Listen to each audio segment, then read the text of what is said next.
Olá! Hoje a gente vai dar uma mergulhada aqui nos materiais sobre o Sistema Único de Saúde, o nosso SUS. A ideia é tentar pegar a essência dos objetivos dele, sabe? Como ele foi pensado. E aí, claro, olhar para a prática, né? Ver os avanços, mas também as dificuldades que apareceram nesses anos todos. Temos um balanço de 35 anos aqui. Exato, é isso mesmo. Os documentos que a gente tem, eles dão um panorama bem amplo. Desde lá de trás, da concepção do SUS na reforma sanitária dos anos 80, sabe? Passando pelos princípios, a estrutura toda. Mas o ponto-chave, eu acho, é entender essa tensão, né? Entre o que se queria e o que se conseguiu na realidade. Certo. Então vamos começar por essa base. O material fala muito que, para entender o SUS, tem que conhecer a história, né? Que nasceu da luta pela saúde como direito, lá na Constituição de 88. E os princípios também, como a universalidade. Fala um pouco disso. Sim, a universalidade é a base de tudo, né?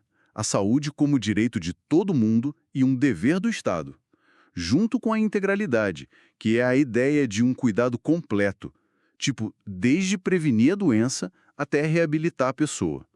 E a equidade, que é a fundamental. Tratar diferente quem é diferente para diminuir as injustiças. São esses os pilares, os ideais do sistema. Entendi. E como é que esses ideais viram estrutura? O material bate muito na tecla da descentralização. Como funciona isso? A descentralização é a chave. A ideia foi passar mais poder e dinheiro para estados e principalmente para os municípios, para a gestão ficar mais perto dos problemas locais, né? Isso envolveu definir o papel de cada gestor, federal, estadual, municipal, criar jeitos de coordenar tudo isso e também a participação da sociedade com os conselhos e conferências de saúde. Tá, então temos a história, os princípios que guiam e uma estrutura pensada para ser mais próxima das pessoas. Agora, como isso bateu na realidade nesses 35 anos? Esse material, SUS em 35 anos, avanços e dificuldades, parece que foca bem nisso, né? Exatamente, ele faz um balanço bem interessante, sim. Se a gente olha para a atenção à saúde, por exemplo, não dá para negar que o acesso aumentou muito. A atenção primária, a APS, que é a porta de entrada, sabe? Ela se fortaleceu bastante em muitos lugares. A rede de saúde mental também teve avanços importantes. Mas imagino que não seja só flores, né? Tem o outro lado. Ah, com certeza, longe disso.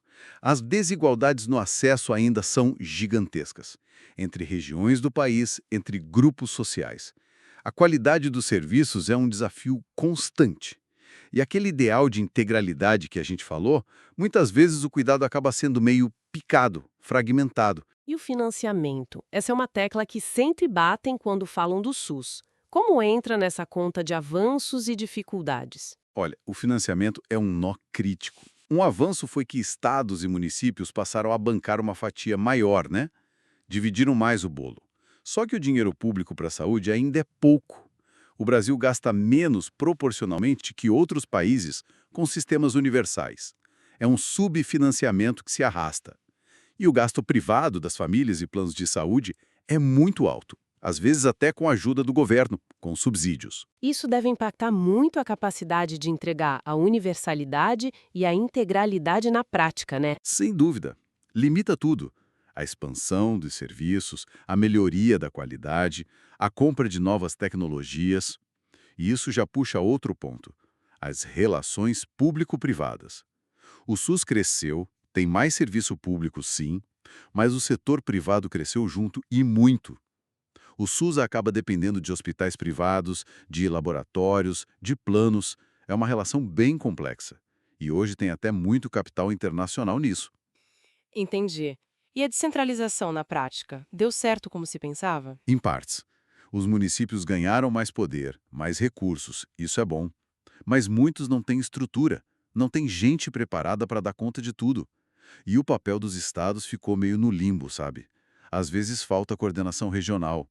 A participação social com os conselhos e tal, ela existe no papel, mas nem sempre a voz deles tem força para decidir mesmo, para mudar as coisas. Varia muito. Falando em estrutura, e quem faz o SUS acontecer? Os profissionais, a tecnologia? Como fica? Com os profissionais, teve mais gente contratada sim, especialmente nos municípios, e avanços na formação. Só que a distribuição pelo Brasil é super desigual. Falta médico em muito lugar, sobra em outros. E os contratos? Muitos são precários, salário baixo. Difícil segurar o profissional assim, né? Já na tecnologia, a gente tem coisas muito boas na produção nacional. Fiocruz, Butantan, são estratégicos, produzem vacinas, medicamentos, mas ainda dependemos muito de importar coisas, equipamentos, remédios. E o acesso a essas tecnologias também não é igual para todo mundo dentro do SUS. Nossa, então juntando tudo isso, parece um cabo de guerra, né? De um lado, essa visão de saúde como direito para todos, do outro, a realidade dura de falta de dinheiro, desigualdade, briga política. Exatamente essa leitura que o material sugere. O SUS é um campo de batalha constante, digamos assim. Os princípios avançaram, sim, mas sempre enfrentando ventos contrários na política, os problemas estruturais do Brasil que já vem de longe. A implementação nunca foi uma linha reta. Foi sempre um processo de disputa entre diferentes visões sobre o que deveria ser a saúde no Brasil. Fica bem claro, então. Os materiais mostram o SUS como um projeto super ambicioso, necessário, que nasceu de uma mobilização social forte. Mas que a construção dele no dia a dia é cheia de obstáculos, né? Gigantes e contínuos. Não é uma foto parada, é um filme que ainda está rolando. Perfeito.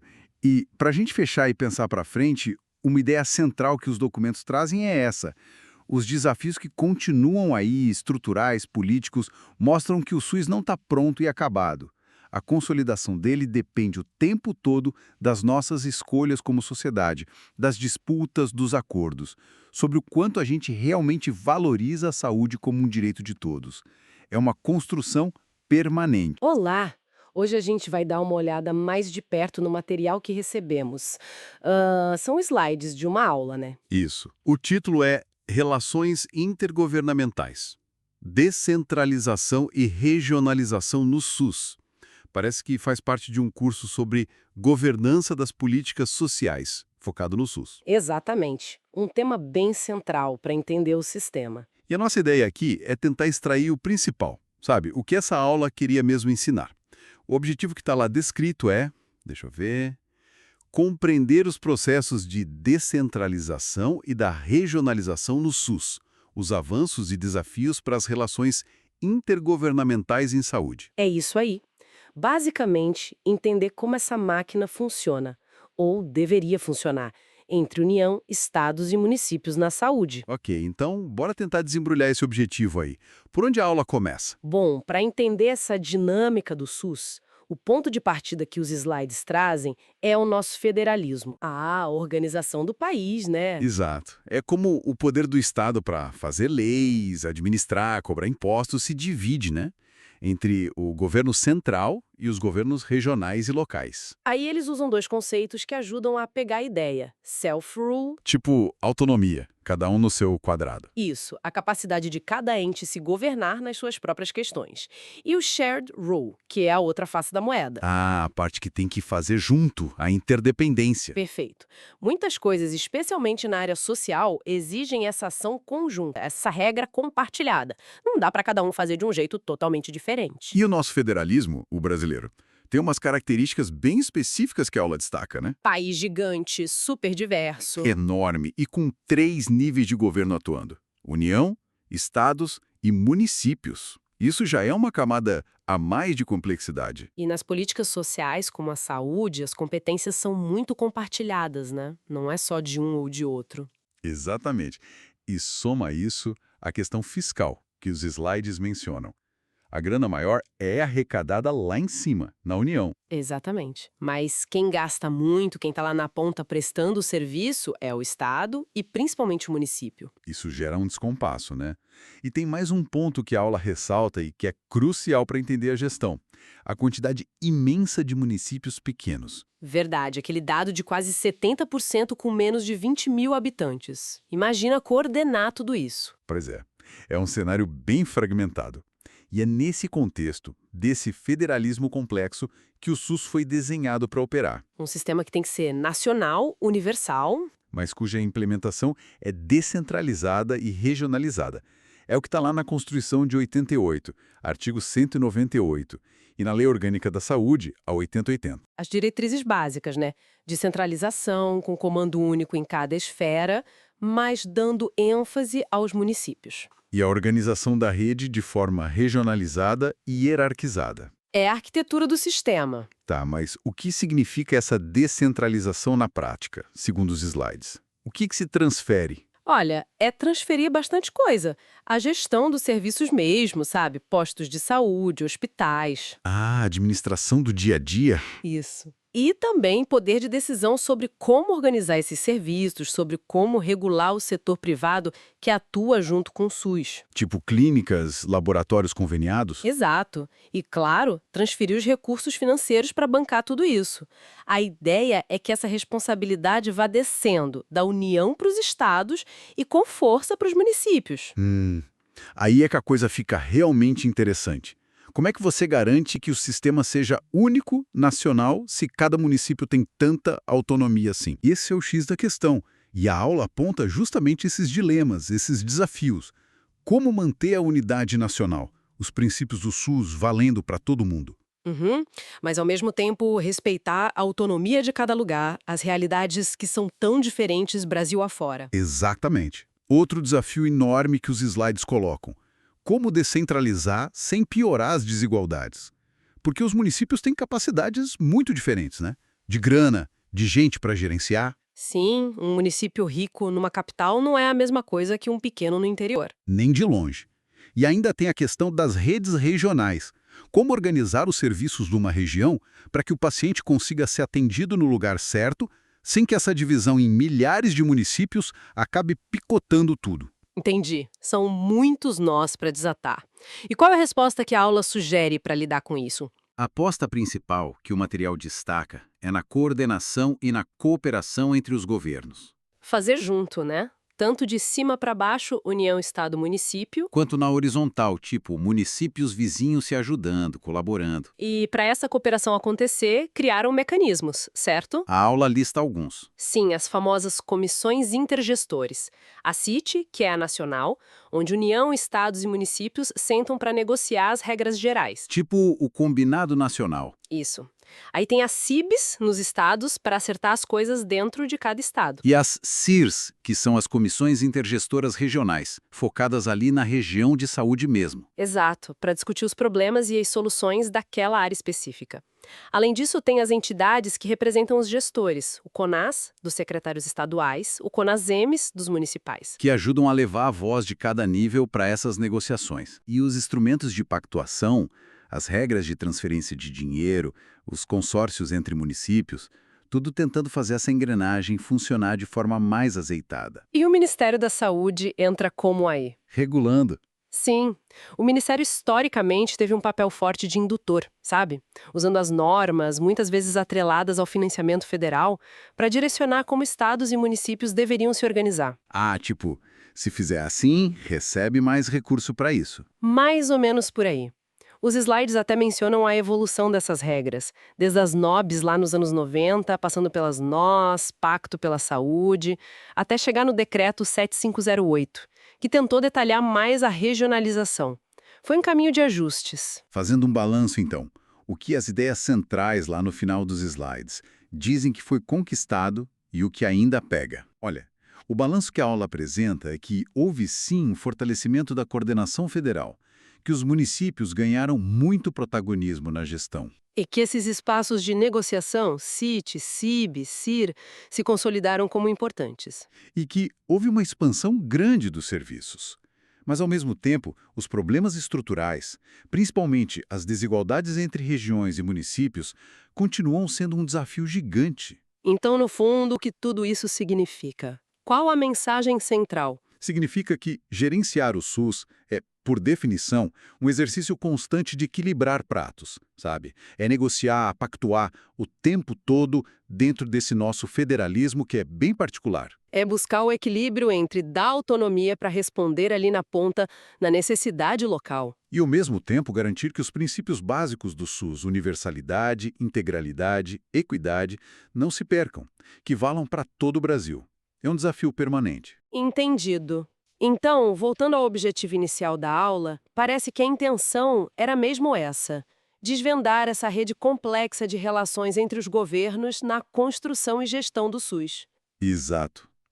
Mostrar como essa arquitetura foi montada, o que ela permitiu de avanço, mas também onde ainda aperta, onde os desafios persistem para que a descentralização e a regionalização realmente funcionem bem para a população. Faz todo sentido iluminar essa engenharia da governança do SUS. E o que eu acho fascinante, e que essa análise ajuda a perceber, é como essa estrutura toda, comissões, pactos, normas, que às vezes parece tão distante, tão burocrática, impacta diretamente lá na ponta. Na capacidade do posto de saúde, do hospital, de atender quem precisa, né? Exatamente. Em cada território diferente desse país. E aí fica uma reflexão, né? Será que entender melhor essa dinâmica entre os governos, essa complexidade que a aula tentou explicar, não nos dá mais ferramentas para avaliar notícias, os debates sobre o SUS que a gente vê todo dia, para ter um olhar mais crítico, mais informado sobre o porquê das coisas funcionarem ou não funcionarem como a gente espera? Olá! Hoje a gente vai fundo num tema essencial: como o nosso SUS é financiado. Temos aqui uns materiais acadêmicos bem detalhados sobre essa engenharia toda. A ideia é desvendar um pouco as regras desse dinheiro da saúde, né? De onde vem, para onde deveria ir e os desafios que a gente encontra pelo caminho. Vamos nessa? Vamos sim. É importante olhar essa arquitetura, sabe? Essa mistura de público e privado, e até como o Brasil se situa em relação a outros países. Não é só ver o número, mas entender por que ele importa, para o acesso e para a qualidade da saúde que chega para as pessoas. Certo. Então, começando do básico, né? A Constituição de 88, ela criou o SUS com aquela ideia forte de ser universal para todo mundo e financiado com imposto, Exato. com aquela divisão: União, estados, municípios. Cada um com sua parte, um percentual mínimo definido em lei. Isso. A União, por exemplo, ela tem que colocar 15% do que a gente chama de receita corrente líquida, que é, bom, basicamente o que o governo federal arrecada tirando as transferências obrigatórias. Entendi. Já os estados e o Distrito Federal entram com 12% das suas receitas e os municípios com 15% das deles. Mas aí, a coisa complica um pouco, não é? Porque esse modelo universal, ele convive com o setor privado muito presente na saúde. Os dados mais novos, acho que de 2021, mostram bem isso. Sim, esse é um ponto-chave. Olha só, cerca de 45% de tudo que se gasta com saúde no Brasil vem do governo, é gasto público. Menos da metade. Menos da metade. Os outros 55% são gastos privados. E o mais pesado aí é que uns 25% do gasto total com saúde sai direto do bolso das famílias. Aquele gasto out of pocket. Nossa, é bastante coisa. É muito, e isso varia muito com a renda, né? Famílias mais pobres acabam gastando mais proporcionalmente com medicamento. Já as famílias com mais renda gastam mais com plano de saúde privado. E essa questão do financiamento público, ela se liga muito em como o Brasil arrecada imposto, né? O material que a gente viu aponta que boa parte, mais da metade da nossa carga de impostos, vem daqueles sobre consumo: ICMS, IPI, PIS/COFINS. Exatamente. Aqueles que estão no preço das coisas que a gente compra. E aí que o negócio fica delicado, digamos, porque esses impostos são considerados regressivos. Precisamente. Regressivos porque eles pesam mais proporcionalmente no bolso de quem ganha menos. Então, olha a situação. Um sistema de saúde que quer ser universal, reduzir desigualdade, sendo bancado, em grande parte, por impostos que, na prática, penalizam mais quem tem menos. É tipo o paradoxo central aí na forma como a gente financia o SUS. E tem outro elemento que cresceu muito nos últimos anos, que são as emendas parlamentares, certo? Uhum. Aquele dinheiro que os congressistas direcionam. Sim, as emendas. O volume cresceu bastante, chegou a 23 bilhões de reais em 2023. A maior parte vai para custear a atenção especializada e a atenção básica nos municípios. O que pode ser bom, por um lado, né? Pode. Leva dinheiro para a ponta. Pode, leva recurso onde talvez falte, mas, por outro lado, né, introduz uma lógica na distribuição do dinheiro que nem sempre é a mais técnica ou a que segue o mapa das necessidades de saúde que o próprio SUS levanta. Pode acabar fragmentando um pouco o planejamento. Entendi. Cria vários pequenos projetos em vez de uma estratégia maior, talvez. É um risco. E isso se soma a outros desafios que a gente já conhece, como a sensação geral de que falta dinheiro público para o SUS, né? E como é que o Brasil fica nessa história, se a gente compara com outros países que também têm sistemas universais? O material traz uns dados sobre isso. Como a gente se sai nessa foto. Olha, os dados de 2021 mostram que o gasto do governo brasileiro com saúde, pensando em porcentagem do PIB, foi de 4%. E por pessoa, deu uns $343. E isso é baixo comparado a outros. Sim, países como o Reino Unido ou o Canadá, que também têm sistemas universais fortes, investem bem mais, tipo 10% do PIB no Reino Unido, 9% no Canadá. E o gasto por pessoa lá passa de $4.700. Nossa, uma diferença enorme. E aquela participação do governo no gasto total de saúde, que aqui é 45%, nesses países é bem maior, passa de 70% e chega a 84% no Reino Unido. Lá o governo banca a maior parte mesmo. Então, resumindo um pouco a história toda, o financiamento do SUS é tipo um quebra-cabeça complexo. Tem a base da Constituição, com a divisão de tarefas e a vinculação de receita, que foi super importante para dar uma estabilidade. Sem dúvida. Mas isso convive com um gasto privado muito alto, uma dependência grande desses impostos regressivos sobre o consumo e agora essa influência crescente das emendas parlamentares na hora de decidir para onde vai o dinheiro. É uma boa fotografia do cenário. Assim, a descentralização avançou muito, isso é inegável. Hoje, estados e municípios juntos bancam mais da metade do gasto público total, uns 57%. Certo. Mas os desafios continuam gigantes, né? Garantir dinheiro suficiente e distribuir de um jeito mais justo pelo país, diminuir o peso desse gasto que sai direto do bolso das famílias, principalmente das mais pobres, e fazer com que o dinheiro seja usado de acordo com as necessidades reais de saúde da população, e não só por outros interesses. Isso deixa a gente com uma pergunta no ar, né? Pensando nessa estrutura de impostos que a gente tem e todas essas pressões por dinheiro, qual seria o caminho para fortalecer o financiamento do SUS? Não só para ter mais dinheiro, mas para ser um financiamento mais justo e que realmente garanta saúde para todo mundo no Brasil. É a pergunta de 1 milhão, né? Essencial para o futuro do nosso sistema. Olá! Hoje a gente vai mergulhar numa questão chave da saúde no Brasil, né? Que é essa relação entre o Estado, com o SUS, e o mercado privado, que a gente sabe que é muito forte. Como é que essas duas coisas convivem, afinal? Quais são as implicações? Vamos dar uma olhada em alguns estudos, dados oficiais, para tentar entender melhor essa dinâmica público-privada. Exato. E é uma dinâmica, assim, super importante de entender, porque saúde não é só uma questão social, de bem-estar. Tem um peso econômico enorme. Pensa nos recursos que movimenta, nos empregos qualificados, né? Na tecnologia. E, claro, tem a dimensão política. Muitos interesses ali em jogo. Com certeza. E para a gente sacar como a gente chegou aqui hoje, vale a pena olhar um pouquinho para trás, né? O setor privado de saúde no Brasil, ele já vinha numa expansão bem forte ali nos anos 60, 70. Muitas vezes, olha que interessante, com subsídio e contrato do próprio Estado. Isso bem antes do SUS sonhar em existir. Quer dizer, o poder público meio que ajudou a pavimentar o caminho para essa estrutura privada. Exatamente. Foi uma base que já estava ali, né? E aí, bom, veio a Constituição de 88, um marco, claro.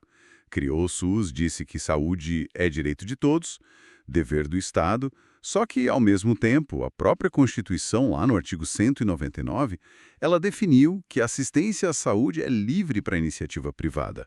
Podia participar de forma complementar ao SUS. Complementar. Isso, complementar. Com preferência para entidades filantrópicas, tipo as Santas Casas, né? Mas na prática, essa participação privada, bom, ela se tornou bem mais que complementar. Pois é, essa ideia de complementar parece que se esticou bastante, né? Os dados que a gente viu mostram isso. O número total de hospitais, clínicas privadas, supera os públicos no país. Supera. Há uma presença muito marcante, principalmente em serviços especializados, laboratórios e hospitais de maior complexidade. E além dessa prestação direta de serviço, tem todo o segmento dos planos e seguros de saúde, né? Sim, fundamental. Hoje, eles cobrem mais ou menos um quarto, uns 24% da população brasileira. Mas, olha, com uma diferença enorme entre as regiões. No Sudeste, é muito mais gente com plano do que no Norte ou Nordeste, por exemplo. Entendi. E o Estado, claro, tentou organizar isso. Criou agências reguladoras, a ANS, para cuidar dos planos, né? E a Anvisa, para produtos, serviços sanitários. Mas mesmo assim a relação continua complexa, pelo que você está dizendo. O próprio SUS ainda depende de contratar serviço privado. Depende e muito, especialmente para coisas mais complexas, tecnologia de ponta, certos exames, cirurgias. O SUS compra muito serviço do setor privado para conseguir atender a demanda. E falando nos planos de saúde, uma coisa que salta aos olhos nos materiais é a concentração desse mercado. É impressionante. Muito concentrado. Empresas gigantes, tipo Hapvida, Notre Dame Intermédica, que agora são uma só, né? Bradesco Saúde, Amil, elas dominam uma fatia enorme. E a gente tem visto muitas fusões e aquisições recentemente. Exato. Essa concentração é um ponto crítico, porque levanta debate sobre tudo, né? Custo para o consumidor, acesso, a qualidade do serviço mesmo. Às vezes a rede credenciada diminui depois de uma fusão. E isso liga direto com a questão do financiamento. Os dados de gasto são muito reveladores. Mostram que sim, o financiamento público é vital, claro, especialmente para prevenção, atenção primária, vacinas, mas os gastos privados, o que sai direto do bolso das famílias e o que vem via plano de saúde são muito significativos. Em algumas contas, chegam a superar o gasto público total em saúde. Nossa. Principalmente em quê? Medicamentos, diagnósticos, tratamentos mais caros, né? É um sistema de saúde nitidamente híbrido no financiamento. Então, o que a gente tem é esse cenário. Avanços inegáveis com o SUS, sem dúvida, ampliou acesso para milhões.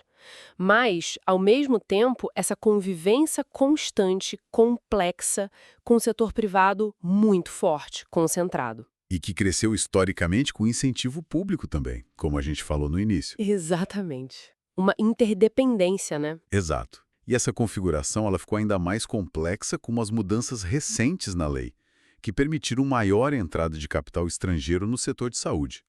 Então, mais um ator poderoso nesse jogo. A gente vê, assim, uma expansão da oferta pública via SUS, principalmente na atenção primária, nos postinhos de saúde, mas, ao mesmo tempo, um fortalecimento e uma financiarização cada vez maior do setor privado. Bom, acho que dá para a gente resumir um pouco a nossa análise dos materiais, né? A saúde no Brasil opera numa interação muito profunda, muito contínua, entre o sistema público universal, o SUS, e um setor privado bem robusto. É uma relação que está na lei, mas que na prática revela uma dinâmica cheia de desafios, de particularidades e que acaba moldando como os serviços de saúde chegam ou às vezes não chegam para a população. E fica uma reflexão importante, eu acho, a partir do que a gente viu. Considerando essa presença tão forte do privado, essa concentração de mercado que a gente comentou e a própria dependência do SUS em contratar serviços privados, como é que o Brasil pode assegurar, de uma forma que seja sustentável e justa, que aquele princípio da Constituição, da saúde como direito de todos, seja plenamente realizado no futuro? Não fique só no papel, né? Uma pergunta fundamental. Sem dúvida. É a questão central que esses dados, essas análises, nos deixam para pensar. Como garantir essa universalidade num sistema tão híbrido e complexo? Olá, bem-vindos. Hoje, nosso mergulho é nos modelos de atenção e na vigilância em saúde aqui no Brasil, com um foco especial no SUS. A gente se baseou no material acadêmico bem completo sobre isso. Exato. A ideia é entender melhor como o SUS funciona nesses pontos-chave, né? Desde a atenção primária até como a gente lida com emergências. Perfeito. Então, vamos começar pelos tais modelos de atenção. O que seria isso, exatamente? É como a saúde se organiza na prática? Isso. Basicamente, é a forma de organizar as ações, os serviços, sabe? Recursos físicos, tecnologias, equipes, tudo isso para dar conta dos problemas de saúde de uma população, da coletividade. Entendi. E antes do SUS, como era? O material fala de uns modelos bem diferentes, né? Campanhista, biomédico. Era bem fragmentado, sim. O campanhista focava em doenças específicas, tipo uma campanha de vacina aqui, outra ali, mas deixava a saúde do dia a dia meio de lado. Uhum. Tinha o biomédico muito centrado na doença, no hospital, e a assistência previdenciária que só cobria trabalhador com carteira assinada. Nossa, quer dizer que a maioria ficava de fora, então. Exatamente. E ainda tinha um modelo médico privatista, todos com acesso e cobertura bem limitados. Certo. E aí o SUS chega para mudar isso. A proposta do SUS é justamente essa, buscar modelos mais abrangentes, integrados, organizar pelo território onde as pessoas vivem, promover a intersetorialidade, que é tipo saúde conversando com educação, com assistência social, sabe? Faz sentido. E garantir a integralidade, olhar a pessoa como um todo. Isso mesmo, não só a doença isolada. E nesse contexto, a atenção primária à saúde, a APS, ganha um papel central, imagino. Mas parece que tem visões diferentes sobre ela, né? Uma mais básica e outra mais completa. Tem sim. Existe a visão mais restrita, que vê a APS como um pacote básico, de baixo custo, meio seletiva. E tem a visão abrangente, que é a que o SUS busca, com ações amplas, equipes com vários profissionais, acesso para todo mundo e sendo a porta de entrada que coordena o cuidado. Ah, essa visão abrangente veio lá de Alma Ata, em 78, né? Exato. E a restrita ganhou força um pouco depois, em Bela Gil. No Brasil, o SUS adotou a abrangente, que a gente chama aqui de atenção básica. E a ferramenta para isso virou a Estratégia Saúde da Família, a SF. Precisamente. A SF foi uma reforma, assim, construída aos poucos dentro do SUS. Ela não demoliu tudo, mas reorganizou a porta de entrada.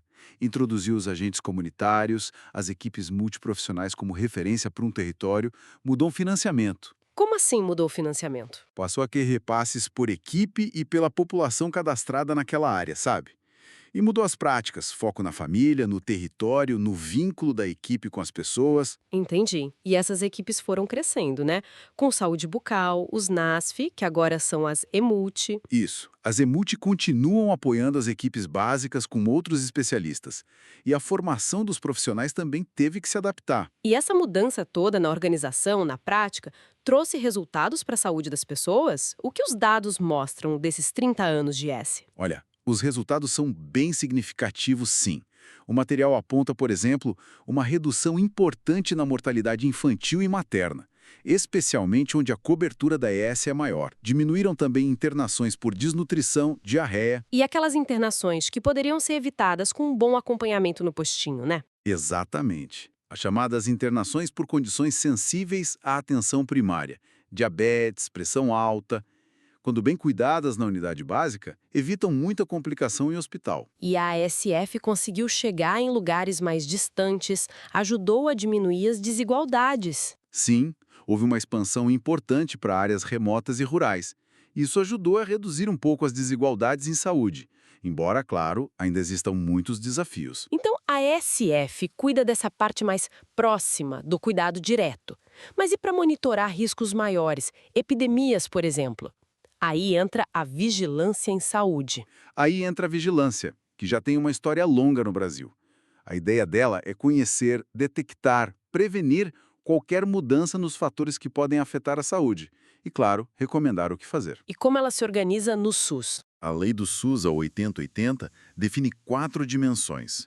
A vigilância epidemiológica, que monitora doenças e surtos, a sanitária, que controla riscos em produtos, serviços, ambientes, e aí entra a Anvisa, né? Yeah. Regulando desde remédio até restaurante. Ah, a Anvisa é parte da vigilância sanitária, então. Isso, criada em 99.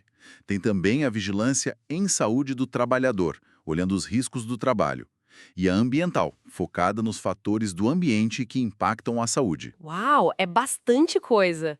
E como essas áreas todas se conversam para proteger a gente? Existe uma estrutura para isso. Em 2003 foi criada a Secretaria de Vigilância em Saúde, a SVS, no Ministério. E desde 2005 tem a rede CIEVS, CIEVS. Centro de Informações Estratégicas em Vigilância em Saúde. É uma rede para detectar emergências bem rápido. Além da Anvisa, tem os LACENS, os Laboratórios Centrais nos estados, e o INQS da Fiocruz, que garante a qualidade das análises e produtos. E essa estrutura toda é colocada à prova em situações de emergência sanitária, imagino. como pandemias, desastres ou mesmo a crise humanitária dos Yanomami, que é uma forma de desassistência, né? Sem dúvida. Essas crises, muitas vezes, têm raízes no nosso jeito de desenvolver, na relação com o ambiente, até na negligência. E para lidar com elas, a gente precisa de estratégias. Basicamente são 4. Reduzir os riscos antes que aconteça, alertar rápido quando começa, responder para conter e depois recuperar. E o que o sistema de saúde precisa ter para fazer isso funcionar? Precisa de várias coisas afinadas. Boa informação, serviços que funcionem, laboratórios, insumos disponíveis, gente atuando no território, comunicação clara, logística e também muita articulação entre governo, outros setores e até diplomacia internacional. Isso nos leva para o cenário global, né? Tem regras internacionais para isso. Desde 2005, já define o que os países precisam ter.